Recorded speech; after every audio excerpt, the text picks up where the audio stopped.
ఇప్పుడు 2014లో చంద్రబాబు నాయుడు అనేక హామీలు ఇచ్చున్నాడు. 2019లో జగన్మోహన్ రెడ్డి కూడా అలానే హామీలు ఇచ్చారు. అసలు ఎవరు నెరవేర్చారంటారు ఖచ్చితంగా? 2014 ఆయన ఇచ్చిన హామీలు కొన్ని నెరవేర్చలే ఆయన చంద్రబాబు నాయుడు. ఈయన జగన్మోహన్ రెడ్డి గారు వచ్చినాక 2019లో ఇచ్చిన అన్నీ నెరవేర్చుకుంటూ వచ్చారు. ఇంకా చెప్పనివి కూడా జగన్మోహన్ రెడ్డి గారు కొన్ని నెరవేర్చారు. కొన్ని చెప్పనివి కూడా నవరాత్రాలకు మించి ఈయన హామీలు ఇచ్చుకుంటూ వచ్చారు. అన్నీ అమలు చేసుకుంటూ వచ్చారు. ఇప్పుడు ఈ వాలంటీర్లు పెట్టారు. వాలంటీర్ పెట్టినప్పుడు ఇంటింటికి అన్ని డబ్బులు ఇంతకుముందు వాళ్ళు రావాలి, సెక్రటరీ రావాలి, ఏలుముద్ర పట్టలేదు అంటారు. ఏంది డబ్బులు ఇవ్వమంటే 12 ఒంటి గంట దాకా మాకు భోజనం అవుతాం వెళ్ళిపోతూ ఉంటారు. వీళ్ళు ఉదయాన్నే వచ్చి నిద్ర లాంగని వచ్చేసి ఇంటికి పోయి అవ్వతాతను లేగొట్టి ఈకమ్మ మీ డబ్బులు తీసుకొని ఏలుముద్ర పడకపోయినా సరే మళ్ళీ వాళ్ళు ఫోటో తీసుకొని డబ్బులు ఇచ్చి మా బోర్డులో పెద్ద మనిషిని తీసుకుపోయి డబ్బులు ఇచ్చేసి చేస్తున్నాం. ఇది మంచి పనే కదా జగన్మోహన్ రెడ్డి చేసింది. జగన్మోహన్ రెడ్డి ఇంకా అంతకంటే మంచి ఏం చేయాలి? రైతు భరోసా చేస్తున్నారు. 18,500 45 సంవత్సరాలకి అమౌంట్ ఇస్తున్నారు. ఈ చిన్న పిల్లకాయల స్కూల్కి వాళ్ళకి అమౌంట్ చేస్తున్నారు. అందరికీ అనుకున్న ప్రకారం అందరికీ చేస్తున్నారు. నాడు నేడు స్కూలు డెవలప్ చేశాడు. ఇంతకుముందు మన ఎస్సీ కాలనీ స్కూల్ అంటే చాలా వరస్ట్గా ఉండేవి స్కూళ్ళు.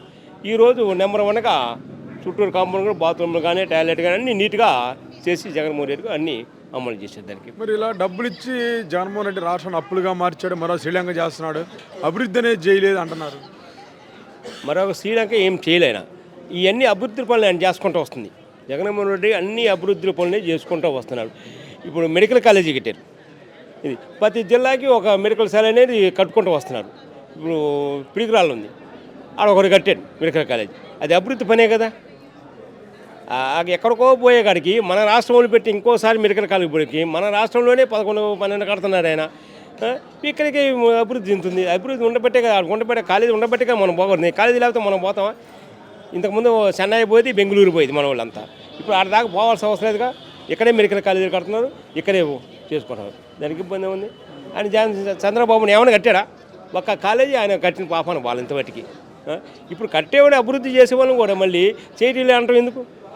చేసేవాడిని చేయనియండి, మళ్ళీ ఇంకొకసారి కూడా అవకాశం దీనికి. అప్పుడు సీఎం అప్పుడు ఇంకా డెవలప్ చేయకపోతే అప్పుడు చూడొచ్చు. మరి ఒక మాట, ఇంకోసారి అవకాశం ఏదో నాకే ఇవ్వండి, ఇంకా ఇప్పుడు జగన్ కంటే ఇంకా ఎక్కువ పథకాలు చూపించి ఇంకా ఎక్కువ అభివృద్ధి చేపిస్తాను అంటున్నాడు మరి చంద్రబాబు. ఎక్కువ పథకాలు ఏం చేపిస్తారు ఆయన? అసలు ఈయన జగన్మోహన్ రెడ్డి పథకాలు మొత్తం రద్దు చేస్తున్నాడు. నిన్న మనం వార్తలు చూసా. మొత్తం ఆయన ఇచ్చి అన్నీ మొత్తం పూర్తిగా రద్దు చేస్తున్నాడు. పూర్తిగా రద్దు చేస్తే ఆయనే అభివృద్ధి చేస్తాను. ఇంకా ఇప్పుడు చేసేవాడిని చేయనియండి. ఇప్పుడు నిన్ను చూసాం, 14 సంవత్సరాలు చూసాము, ఏం చేసావు? ఎక్కడ మీ 14 సంవత్సరాలకి స్కూల్కి ఏమన్నా డెవలప్ చేసావా? ఇంతవాటికి లేదు. ఏదైతే 1000 రూపాయలు ఇచ్చే పెన్షన్ ముసలికి, ఈయన వచ్చినాక ఏం చేశారు? 2000 అన్నారు. 2000 నుంచి ఇప్పుడు 3000. ఈరోజు 3000 ఇస్తున్నాడు. ఏది రోజుకు 100 రూపాయలు లేక మన కూలికి మండికి వాళ్ళకి వస్తున్నాయి. సరిపోతాయి వాళ్ళకి. పిల్లకాయలు పెట్టకపోయినా 3000 సరిపోతామండి. అంతకంటే ఏం చేయాలి?